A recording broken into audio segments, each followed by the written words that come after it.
Don't let me down, down, down. No, I think I'm losing my mind. Yeah, let's go. Let's bring in the brinket. Let's bring in the brinket. Let's bring in the brinket. Come on, man. Come on, man. NHL drafts tonight. Come on, man. Come on, giddy up now, Steve. We're in Nashville. Yee-ho! Honky tonk and Alex Debrincat. Come on now. Fuck me, I want something to happen. God. Dude, being a GM is very impressive how well these guys can control their emotions.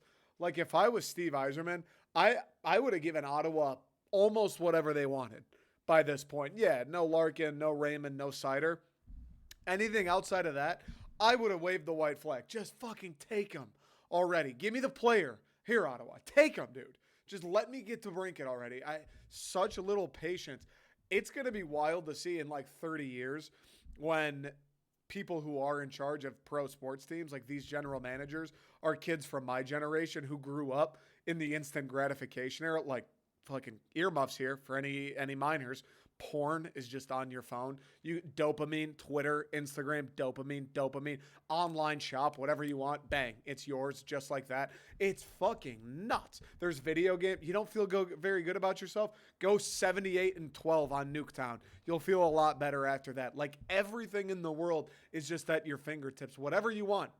It's right there. You don't need to work out if you don't want to. Watch a movie, watch TikTok. Like everything happens like that. There is no, you're going to put in the effort for 5 years, and then in 5 years, maybe something will happen to reward you for those efforts. It's going to be wild to see what pro sports look like when this instant gratification, like social media kids, become the people in charge of these things. I couldn't fucking do it, dude.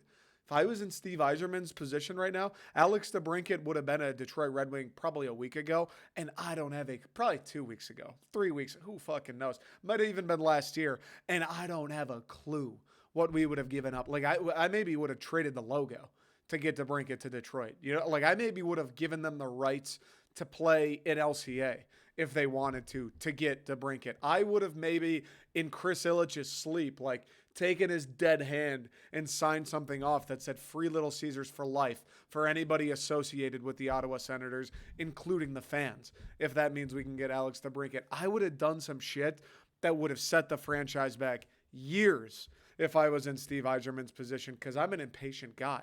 And I've been impatient. Now, in my defense, it's not like the Red Wings have been bad for a year and now I'm hungry to get back. In my defense, the Red Wings have been dog shit for 7 years, 8 years.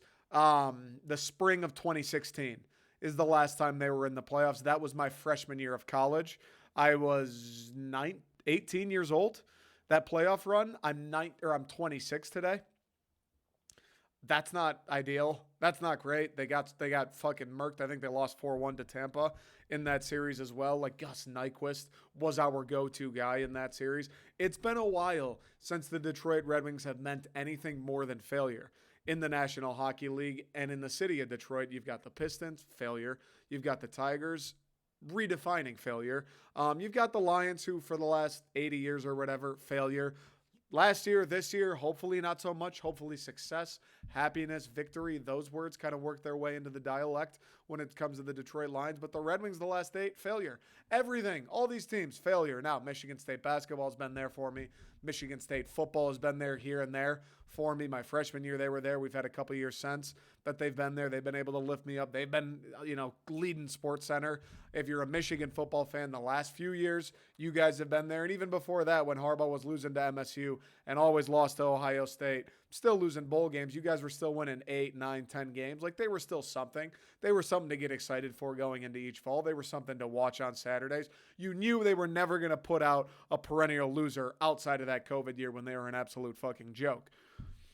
But the Detroit teams, the professional teams in the city, in the state, yeah, it isn't good.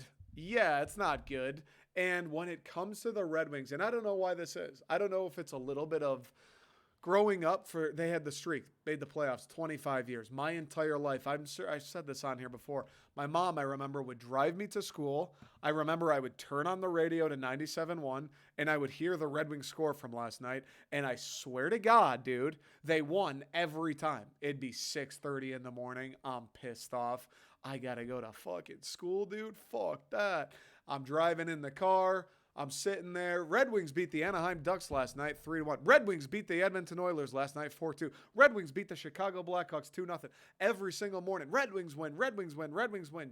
You tune into the games. It's the 528th straight sellout at the Joe. The crowd's loud. They win the fucking games. You go down to the Joe. It's special. You get the feeling in the air. I don't know if it's because the Red Wings were so great. The Tigers had sick teams. 2010 to 2015, the Tigers were really good. Yes, they were winning a lot of games. Yes, they had unreal rosters put together. Absolutely. But before that, they were nothing, right? All the way before that, until like the 80s. 90s, 2000s, their Tigers didn't do shit. They had the couple-year run. They were good. Then they fell back off. The Pistons, yeah, they were great in the early 2000s. I was like 6 years old, 7 years old. I barely remember that shit.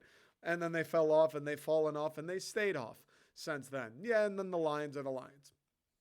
I don't know if it's because the Red Wings were that one team where it was like they were going to be good. They were going to be good. I don't care what's happened. I don't care if it's 80 and sunny in the middle of January in the state of Michigan. The Red Wings are still going to be good. The world could be flipped upside fucking down, and that hockey team was still going to make the playoffs, sell out home games, win playoff series, and contend for a Stanley Cup. It just is what it is. That's what I grew up with. I don't know if it's because they were such an institution in the hockey world, such an institution in the Detroit sports world, as far as, like I said, the one team you could set your watch to. We had electric players, Lidstrom, Datsuk, Zetterberg. Going before that, there's Brett Hall, Chelios, Fedorov, Yzerman, all these guys. Fucking tens and tens of future Hall of Famers. I don't know if that's what it is, but when it comes to the Red Wings, I'm more ready to just let's do it again. Let's do it again. And it's funny because of the four major sports in the country, hockey is by far the least popular. Now, granted, the Red Wings are a little bit of an exception, I would say, when it comes to the United States. Hockey's huge in Canada. We all know that. But I would say, like the Red Wings are pretty fucking big time. Yeah, they're not. It is still hockey, right? And it's less popular than baseball and basketball and obviously football.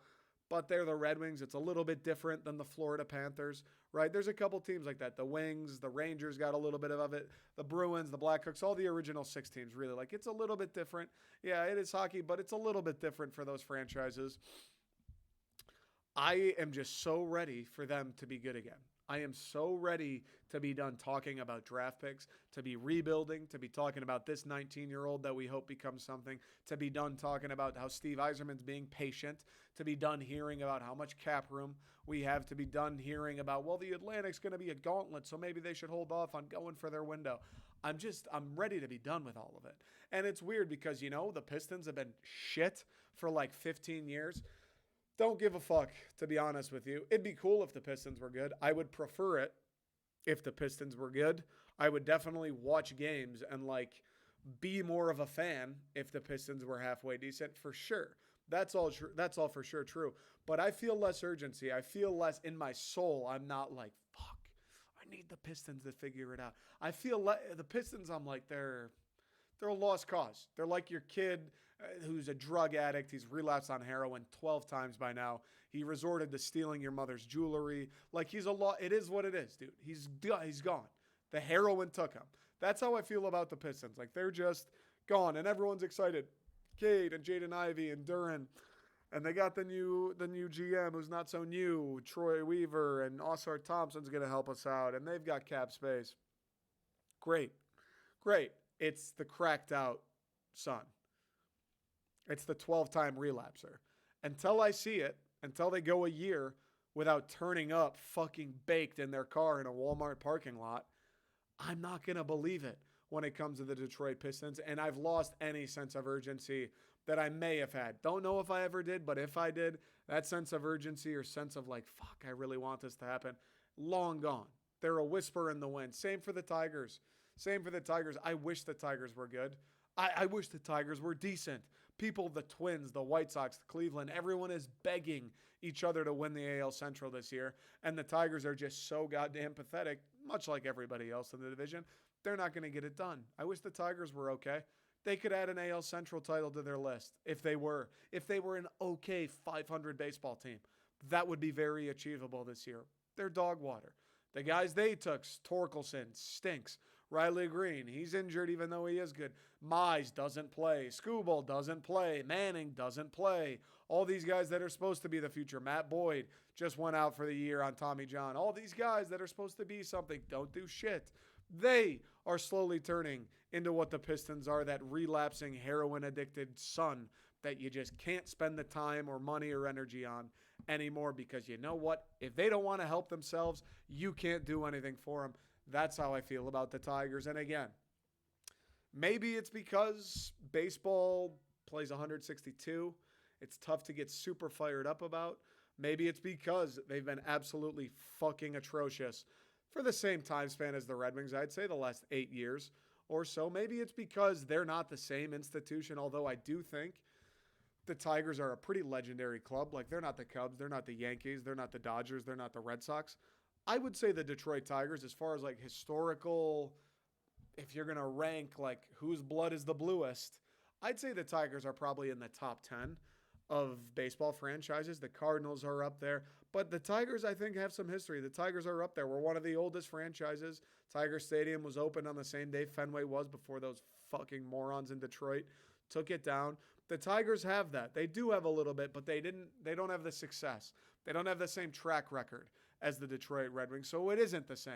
Yeah, they made the World Series in 2006, but they weren't making the playoffs every single year. They weren't one of the best teams in the league every single year. They didn't win multiple championships. As a matter of fact, they haven't won a single one since I've been alive, so it is a little different. I'm ready for the Red Wings to start to try, at least, and we've had this conversation before, right?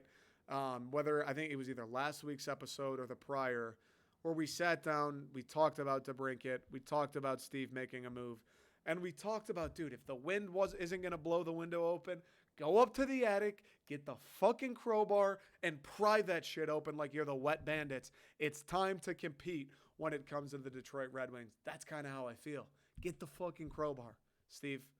If they don't want to open the window for you, Ottawa, Pierre Dorian, or whatever that GM's name is, if he doesn't want to come and lend you a hand and lift that window, go out to the car, get the crowbar, get your hammer so you can jam it in there and lift that thing open on your own. Get the thing open already. I'm tired of there being no breeze in this house. I'm tired of it smelling like crusty mac and cheese because there's non-existent airflow in this place. I'm tired of it. Let's open up the window. It doesn't need to be the whole way. Doesn't need to be the whole way. But a little bit of a crack would be nice. Just starting the process would be nice. At least going and getting the crowbar would be a good place to begin. Do something with the Red Wings. It feels like we're at that time. You look at the core that we have. You look at the captain, Dylan Larkin. You look at some of these younger guys that Steve Yzerman has already taken. Yes, I've acknowledged it before. They are still young. Yes, you probably could, in an ideal world, wait another year or two for them to get a little bit better, wiser, older, stronger, all that shit. Yeah, probably. But at the same time, it's been 8 years. But at the same time, you don't get the opportunity to go get multiple time 40 goal scorers every day. At the same time, no matter how great it is, trading away Filip Hronek, trading away Tyler Bertuzzi and whoever else at deadlines for picks, you're still sitting there on draft night with your fingers crossed, hoping they become somebody that can fill a role on the third line, let alone score in 40 games a night. At some point, you have to go out and get real things that you know exist, as opposed to kind of reaching in the dark with your eyes closed, hoping you grab something of value. At some point, you know Alex Debrincat can play. You know Alex Debrincat can score goals. Yeah, he did it with Pat Kane. I'll give you that. I understand the hesitancy. Yeah, he's a smaller guy. Yeah, the Red Wings over the last couple of years have had their issues with getting pushed around to begin with, and Tyler Bertuzzi being gone isn't Tyler Bertuzzi being gone isn't going to help with that. I hear you. It's tough to find guys who can put the puck in the net. The Red Wings know that better than anybody. Philip Zadina was supposed to be that. Lucas Raymond is supposed to be that. So far, he was good his rookie year. Took a step back last year. Hasn't been great. Dylan Larkin, I don't know if he's necessarily supposed to be a guy who fills the net up. He can score goals, but he doesn't score them like Alex Debrincat did or could or maybe will moving forward. I get it. He played with Patrick Kane, one of the best players of his generation. I understand. I get it. He's smaller. He's not going to help the fact that we get pushed around and we got a young team and a lot of these guys need to grow and put on weight and all that shit as it is. I understand. You need to score goals to win hockey games. You just do. It's part like you do.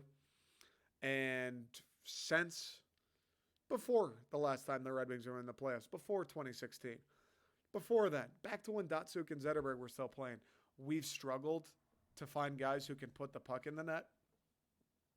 Lord knows we've struggled since then during this rebuild.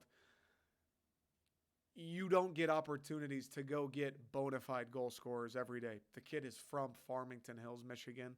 You don't think he'd work a little bit harder, be a little bit more excited, want it that much more playing for his hometown Detroit Red Wings as opposed to the Ottawa Senators? No disrespect to Ottawa. I've been there, had a great time there. I'm sure playing hockey in a Canadian market is unreal, something that no matter how big the Red Wings are, can't be explained, right? It's just always going to be different than playing for the Red Wings or whoever, the Bruins, Blackhawks, doesn't matter. He's a hometown kid, might be willing to bend a little bit in the contract negotiations for that reason. He's a guy who can put the puck in the net. He's 25 years old, I believe, 26 at oldest. He's still young. He's still in his prime. Dylan Larkin, maybe he's not Patrick Kane. Fine, he isn't Patrick Kane. He can still play make. He can still move the puck.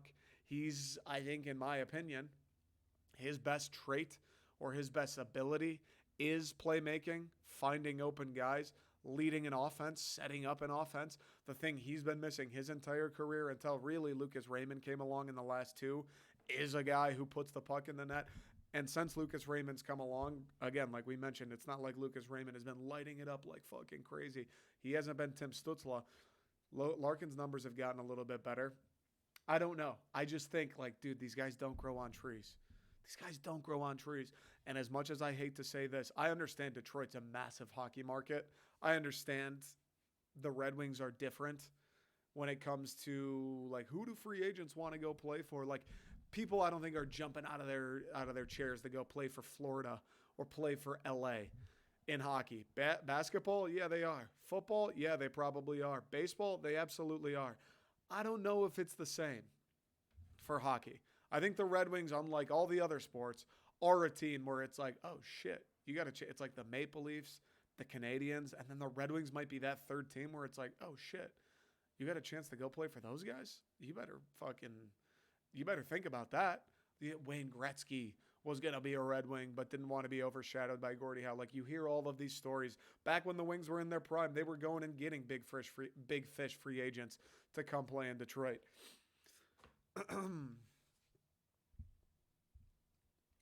I don't know. I just feel like it's time. I feel like it's time for this core and these young guys to start to be moved away from an attitude or like an acceptance of just being shit. That's what it's become in Detroit. That's what the Red Wings have become. Like, yeah, we're going to be excited to start the year. Yeah, we're going to talk about how this year we're going to try and win games. Yeah, we're going to be excited. We're not going to take shit off anybody. Yeah. And then the season ends, and by the end, you're just accepting being bad. You just accept losing. You accept you're not going to make the playoffs. You accept you're going to get beat up on by the big clubs. That's what happens. I think that becomes toxic. Like, culture is a big thing everybody talks about in every sport. At some point, that shit, you need to move away from it. At some point, you've got to be like, look, we're trying. The guys who make the decisions, the dude who gives away the money and trades the players and assembles the roster, he's trying to do his best to put out a winning product.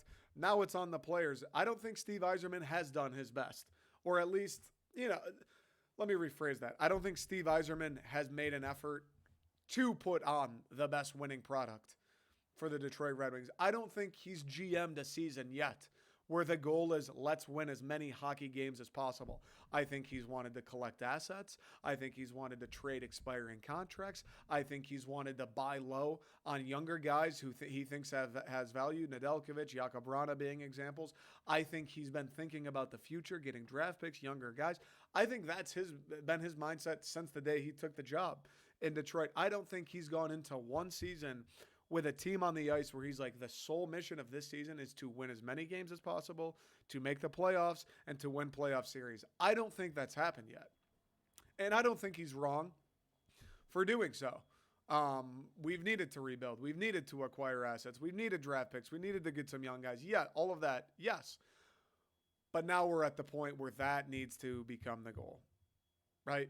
Like, it's great. You have infinity draft picks. At some point, you're hoping those guys become Alex Debrincat. It's great. You've got all this cap space. At some point, the value of cap space is fucking spending it, right? It's great. It's great. You're getting all these young guys back in these trades. It's great. Philip Roenick for a second or whatever the deal. That's great. At some point, draft picks don't win Stanley Cups. 19-year-olds in Grand Rapids don't win you Stanley Cups. At some point, the team that plays in Detroit is what wins you Stanley Cups. You need to invest into that, whether it's your picks, whether it's flipping picks for 25-year-olds who can play now, whether it's flipping a young guy for a 25-year-old who you know can play now, whether it's investing some of that $50 million for a guy for 8 years at $8.5 million. At some point, all of these assets that you've accumulated, it's great that you have, and it's been the right decision to this point. At some point, you need to cash them in. Guys like Alex Debrincat don't come available every day, and there's other names out there, Travis Konechny, etc. We've heard about Elias Pettersson 1,000 fucking years in a row, the Clayton Keller kid in Arizona. Yeah, there's other names. At some point, you need to go out and make a splash. I think Steve Yzerman knows that. There's a reason everybody touts him as the best GM in hockey and maybe sports. I think he knows that. And now it sucks that there's pressure, or not pressure, but attention. Like, everybody believes Debrincat will end up as a Red Wing, so now Ottawa can kind of leverage that. Yeah, that sucks. Give me Steve Yzerman's IQ over Pierre Dorian's. I think his first name's Pierre. Michel? His last name's Dorian. Is it Michel Dorian or Pierre Dorian? I don't know. But give me Steve Yzerman over that dude, right? I'll trust Steve to make the right decision over that guy. But at some point, whether it's the draft, whether it's after the draft, whether it's next deadline, you need to go out and get bona fide players. It needs to be done. You need to address needs. We can't score goals. Get the guy who scored 40 twice. At some point, it needs to be done. I hope they do it today. The Red Wings got the 9th pick and the 17th pick. Who knows? Maybe they flip one or both of those for Debrincat and some stuff. Maybe they flip them for Konechny. Maybe they do some crazy shit nobody sees coming. I don't know. We'll see. But the moral of the story is you've got the 9th pick. You've got the 17th pick. If this was the NFL draft, I'd say, oh, yeah. Oh, yeah. We're going to add 2 high-quality players that are going to be day one starters. Oh, yeah. It's not the NFL. It's the NHL. You're hoping that 9th overall pick becomes a guy who's like a great situation would be he becomes a second liner. Like, that's what you're hoping for. Right? That's kind of, it's good. You got the 9th pick. It's great. You got the 17th pick. Great. You got draft capital. You're going to cross your fucking fingers and count sheep at night praying that guy scores 30 goals when maybe you could trade him for a 40-goal scorer. I don't know. At some point, you need to do something if you're Steve. I think the window's starting to open. I think this should be the first season for the Red Wings where they go, it's fucking go time. We're going to win as many hockey games as possible. Alex Debrincat feels like a move that is logical, reasonable. You're not going to have to overextend. You've got the leverage. He doesn't want to stay in Ottawa. They're not going to re-sign him. He wants to go to Detroit. Feels like it's there. Feels like it's an obvious decision. Feels like the option's there. We'll see what happens. All right, quick break. The Pistons took Oscar Thompson. I know last week's episode was draft day or day before the draft, so we didn't know who we took at that point. I mean, I don't have a ton to say about him. I don't know shit about the guy. He's athletic, and he can't shoot, so we'll see if he's all right. I don't know. Hopefully he plays defense. Again, we just talked about the Pistons being addicted to heroin. They got Oscar Thompson with the 5th overall pick. I can't come on here and say it's going to be different in Detroit. 35-win season, 40-win season, here we come. Look out, the Pistons are back. Dude, bring back the fucking glory days where the final countdown's the walkout song. This team's going to win ball games. He's the 5th pick. He can't shoot. I hope he's great. I hope he's Gary Payton 2.0. I hope he's Kawhi Leonard on steroids. I hope he's just the abominable snowman. on the defensive end of the floor. And on the offensive floor, I hope he's a nightmare in transition. I hope he can get to the rim. I hope he's a great cutter. I hope he develops a shot. I hope all of that for him. He's the 5th pick. Apparently, he can't shoot. The Pistons are an absolute fucking joke as it stands, regardless of what Ausar Thompson becomes. So it's tough to get super excited, but they added a young guy with a high draft pick. So I guess that's good. The Lions, not much going on. Dog days for football. And then the Tigers stink. AL Central stinks. Torkelson stinks. Everybody on the fucking team stinks. Don't care about them. Don't want to talk about them. I don't know. Said it a million times. Don't know how you could want to talk about them. I don't know how people do talk about them. I don't listen to 97.1 or Detroit Sports Radio ever. If Mike Valeni and those guys like spend an hour every day talking about the Detroit Tigers, I don't even know what you talk about at this point. Like the conversation around the Tigers is Alavila was horrible. They cannot develop anybody, whether it's already seasoned pros or guys they took with the first overall pick who were breaking Barry Bonds' records in college. They can't develop anybody. The owner is a coward who refuses to spend money on anything other than fucking parking lots. And they're a joke. That's the conversation around the Detroit Tigers. There's nothing. What else is there to say with these guys? There's nothing else to say. Oh, Colt Keith, he's been tearing it up in AA. They just called him up to AAA. I'll bet my fucking life savings that Colt Keith kid hits 124 when he inevitably gets called up to the Tigers. And I hate to say it. I hope he's the best. Hope he's a Hall of Famer. Hope he has an unbelievable MLB career. And if he does, it'll probably be because the Detroit Tigers traded him for a bag of fucking peanuts and a couple working televisions for the concourse. They're a joke. Nothing for me to say about them. I don't know how anybody spends any time on them.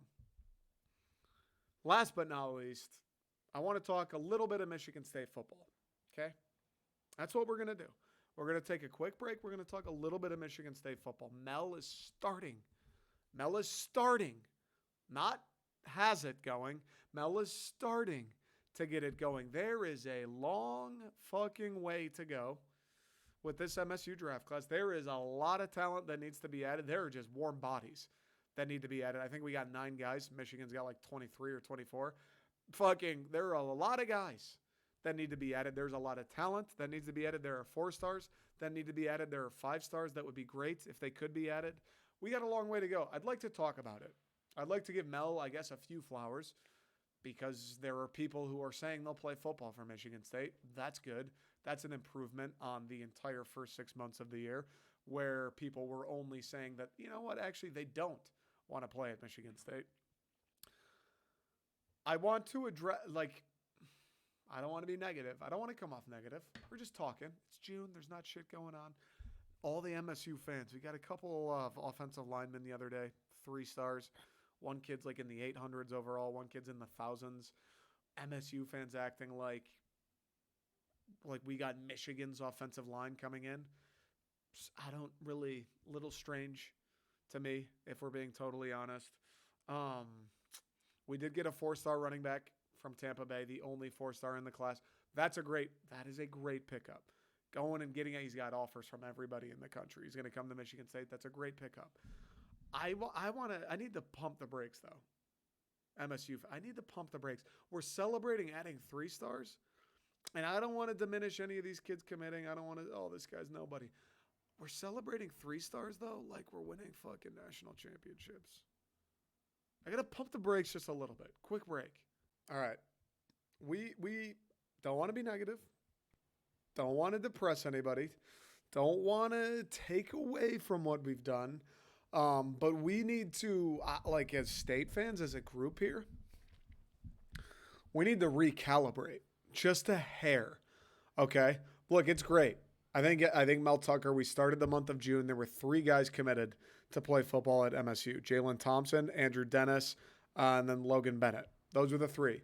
Since then, we got 9 guys. That's good. 6 commits. We're up to 9. We're starting to build something. There's a little bit of a foundation. One of those guys being Anthony Carey, 4-star running back from Tampa, Florida. Guy had like 40 offers. Alabama, Ohio State. I think Michigan offered him. Georgia, fucking everybody wanted this guy to run footballs for their football program. Great. Okay, that's a great pickup. That is an outstanding pickup. That's a pickup where you go, we got Mel Tucker for that. Reggie Powers, safety from Ohio. 504th best player in the country overall. It was between Michigan State and Ohio State, supposedly. Makes me question. Now, this is where MSU fans are going to turn their back on me. You say anything that isn't insanely pro MSU, and folks just instantly want to turn their backs. Let's use our brains here. Let's be realistic. Let's be honest with each other. Say it's between Ohio State and Michigan State. That's what they said for Reggie Powers. Chose Michigan State. Makes me wonder how badly Ohio State wanted him. Being honest, you have to be honest with yourself. Makes me wonder how bad. He's the 504th, which is a good football player. If you can get the 500th player in the country, you take him every time. If you're Ohio State, if you're Alabama, Georgia, it doesn't matter. You get the 500th guy in the country, you bring him in every time. That's a good football player. That's a guy who's going to have a chance to be a very good college football player. Bring him in, always. At the same time, it's between Ohio State and Michigan State. I got a tough time believing Ohio State had the full court press on exactly, right? Like, I'm sure, he visited Ohio State. He had the offer. I'm sure he's on the phone with Ohio State's coaches. They're talking about how they like his game. Sure, right?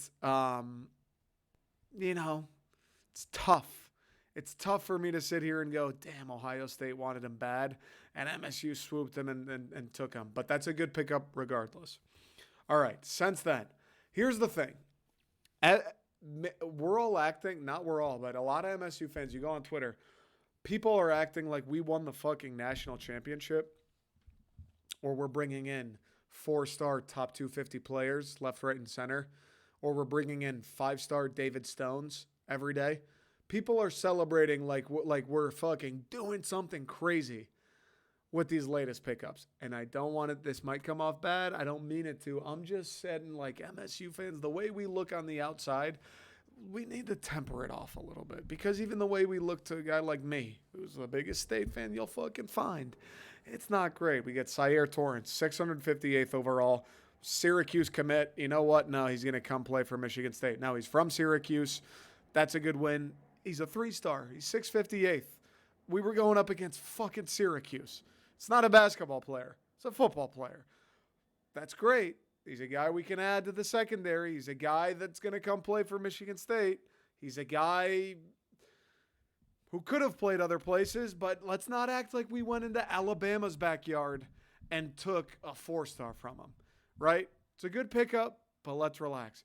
These Lanuski brothers, the most recent, the twins, the offensive linemen. One of them's ranked 847th overall.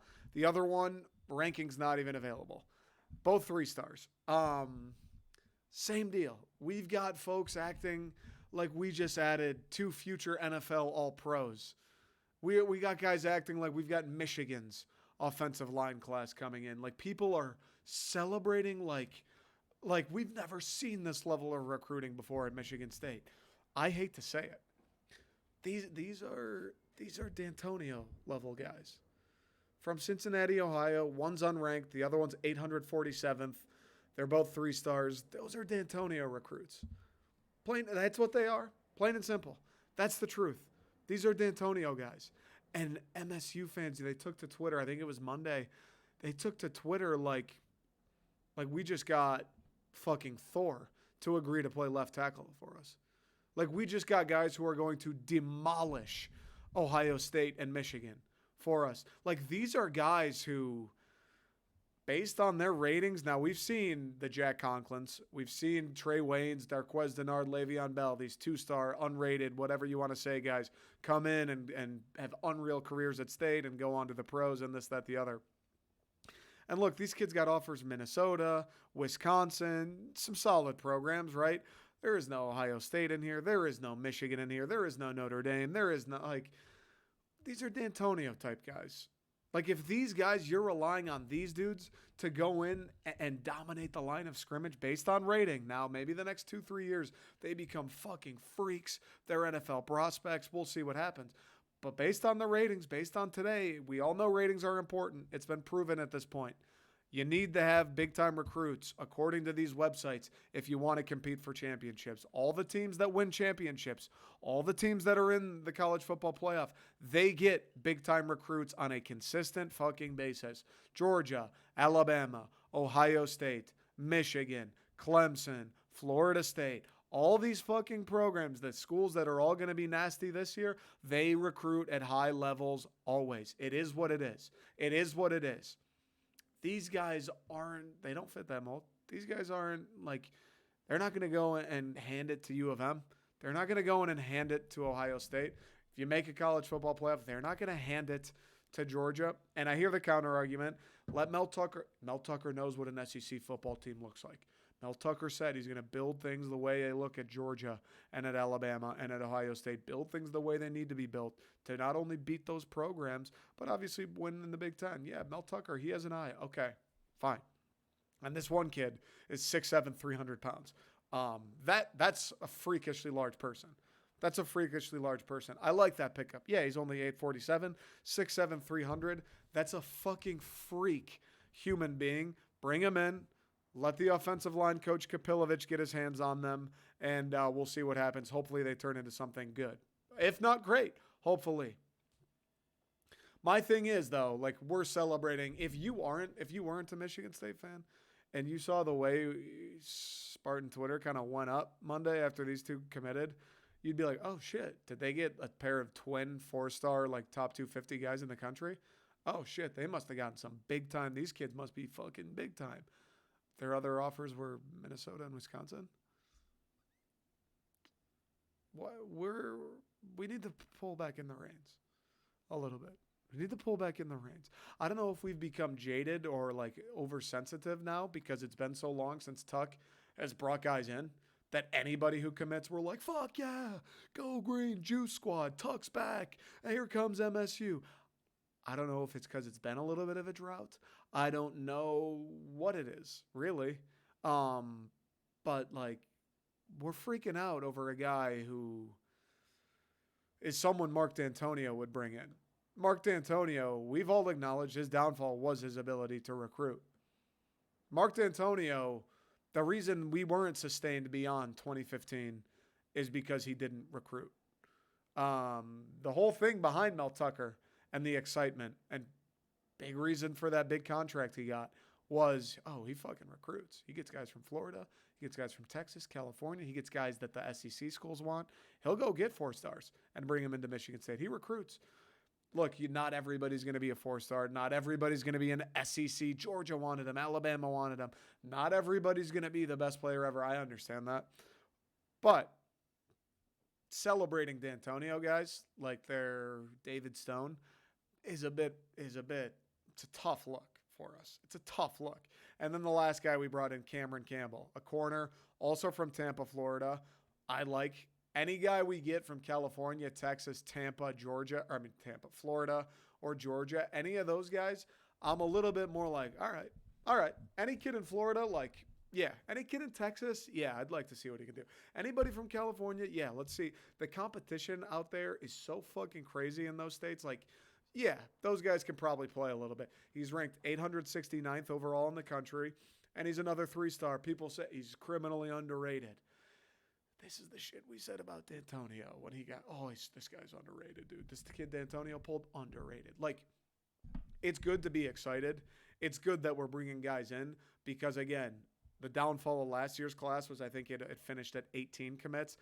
We got to be 21, 22, 23 guys being brought in. And again, not all of them are going to be 4-stars. Maybe this Cameron Campbell kid rises 300 spots to the top 500 next time they update this. I don't know. It's good to be excited, but again, we're celebrating it like we just fucking pulled the best corner in Florida out of Florida. We lost the best corner in Florida. He was committed to Michigan State, and then he decommitted. We pulled the guy whose other school he was considering was Boston College. Not talking about a lacrosse player. The other school he was in, it was Boston College. And I hate to say it, but State fans are out here like, fucking Tuck's back. This secondary is revamped. the secondary's revamped from bringing in a 3-star? It's a D'Antonio guy. It's another D'Antonio guy. The only difference between this kid and a D'Antonio guy is this kid would have been from Ohio or Indiana or Pennsylvania or some shit. It's a D'Antonio guy. It's the same thing. I don't know. And this sounds bad, and I don't mean it to be bad. And I don't want to poo-poo these guys. Because, again, Cameron Campbell, he might win the fucking Thorpe. The season Mel Tucker wins his first Big Ten championship. I don't know. But what I do know is I logged on to Twitter Monday. Like, I'll be at work, and I'll log in, and I see MSU freaking out. And I'm like, oh, shit, what happened? We get a commitment. I go look at the guy, and I'm like, he's in the 800s? It's a 3-star? It was between us and Boston College? What? What's the big deal? That's cool. We got a commitment. What are we fucking losing our minds about? Michigan's sitting here with like the 3rd best class in the country right now. What are we freaking out about? Like, we still have to beat Ohio State. What are we freaking out about? It just is a little, I don't know. And I would assume from the outside, it doesn't look great. Because from the inside, from my perspective, as a Michigan State diehard, I see that shit and I'm like, are we really fucking going this crazy over a D'Antonio guy? Like, at the end of the day, here's the thing. And Mel Tucker, this class is going to get better. It's ranked 52nd right now. This class is going to get better. But at the end of the day, Mel Tucker was brought in not to go get guys like that. Mel Tucker was brought in to get the guys like Anthony Carey, the 4-star from Tampa, Florida, who's got offers from everywhere. Mel Tucker was brought in to go get that Jamari Howard kid, who was a top 100 player, 4-star corner out of Hialeah, Florida. He was committed to state. He decommitted. But Mel was brought in to go get those guys. Like Nick Marsh, top 150 player, wide receiver from River Rouge. Mel Tucker was brought in to get that guy. A guy like David Stone, who is probably going to end up at Oklahoma just because I feel like that's how those kind of guys' recruitments always fucking go when state was involved. But that's the kind of guy Mel was brought in to go get. That's the kind of guy that Mel Tucker was brought in to be involved with. Like, if D'Antonio was still here, David Stone, nobody in the green and white knows who David Stone is. Mel Tucker was brought in to get involved with that dude. The Jason Brown kid, 4-star, top 100 running back from Seattle. That kid, another guy where it's like, that's why you bring Mel Tucker in. Like, Mel's brought in to go get the guys that Ohio State would like, that Georgia offered, that Alabama brought on for a visit. That's who Mel was brought in to get. He's not going to get all of them. He's not even going to get a majority of them. But he's brought in to get some of them. When we get those guys, then let's throw the party. When David Stone commits, then let's throw the party. When Nick Marsh says he's going to go to state, then let's throw the party. When Jason Brown spurns Georgia and Washington and Oregon to come play in East Lansing, even though he's from Seattle, fucking Washington, then let's throw the party. These 3-star guys from like Ohio, whose next best offer is Boston College, or like Minnesota, we feel like we're getting a little, we didn't win the Big Ten, guys. We didn't beat Michigan. Guys, we didn't win a recruiting battle against Penn State.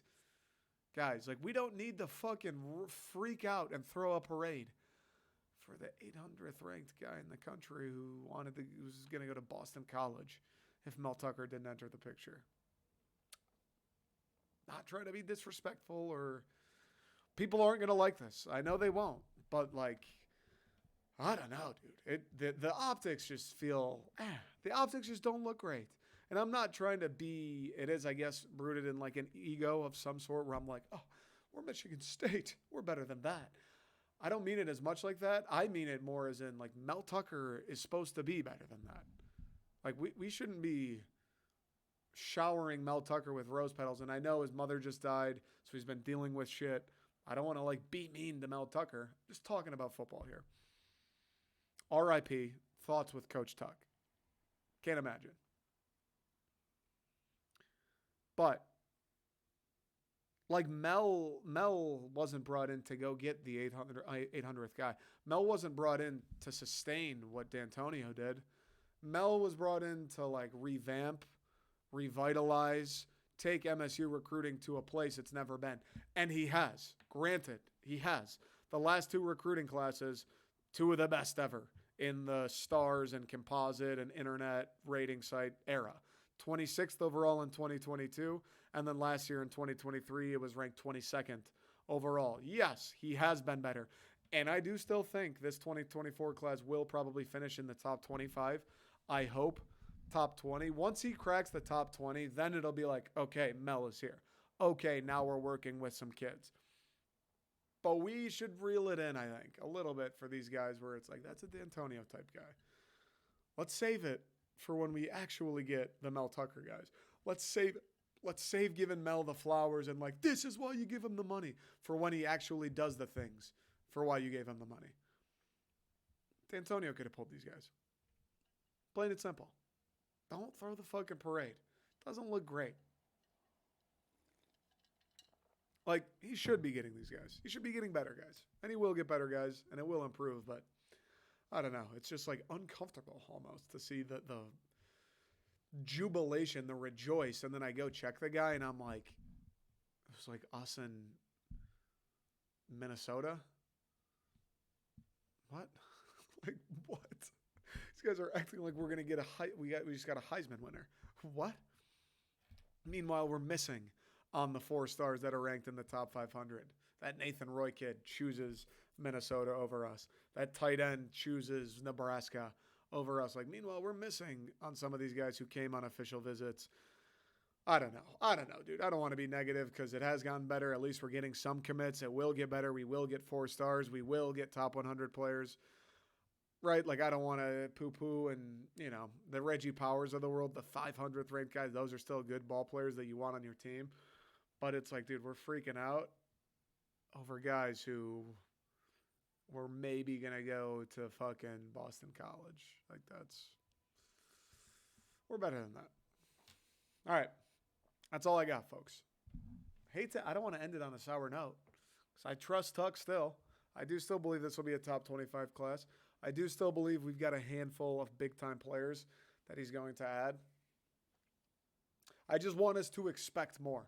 I fear the attitude of falling back into like, oh, stars don't matter, or, oh, this guy's underrated, or he's from Florida, or, well, they changed their approach. Like, he was a take for MSU. They loved his tape. They think he's like all that shit that we said when D'Antonio was here, where it's like the staff loves him. Like, this guy's a diamond in the rough. This guy may be another one of those Mark D'Antonio finds. Like, all of that shit we said that led to the end of the D'Antonio era where it was fucking pathetic, that led to the slow start of the Tucker era where the cupboards are bare and we don't have talent and we get seasons like last year.